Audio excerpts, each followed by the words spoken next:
আমি বলি ইংরেজি হচ্ছে বাংলা, আরবি, হিন্দি, উর্দুর মতো আরেকটা ভাষা। জি, মানে পৃথিবীতে সব ভাষা একইভাবে মানুষ শিখে, সব ভাষা একইভাবে শিখে। প্রত্যেকটা ভাষাতে 4টা স্কিল থাকে: রিডিং, পড়তে পারা; রাইটিং, লিখতে পারা; লিসনিং, শুনে বুঝতে পারা; স্পিকিং, বলতে পারা। এই 4টা স্কিলে যদি আপনি স্কিল হতে পারেন, আপনি যে কোনো ভাষায় দক্ষ হয়ে যাবেন। আর সাথে হচ্ছে যে কোনো বই পড়েন বা শোনেন, আপনার হচ্ছে ভোকাবুলারি এনরিচ হয়ে যাবে, কারণ কোনো বই তো ভোকাবুলারি ছাড়া না। আর আলাদা করে আপনাকে একটু grammar step by step practice করতে হবে।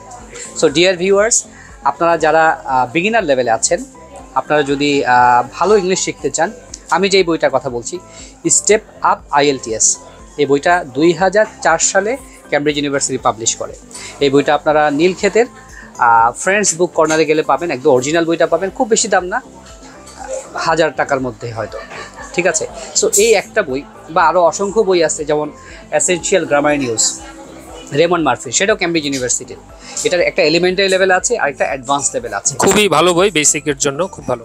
তো এর যে কোনো একটা বই যদি আপনারা শুরু থেকে শেষ পর্যন্ত পড়েন, আপনার জীবন চেঞ্জ হয়ে যাবে।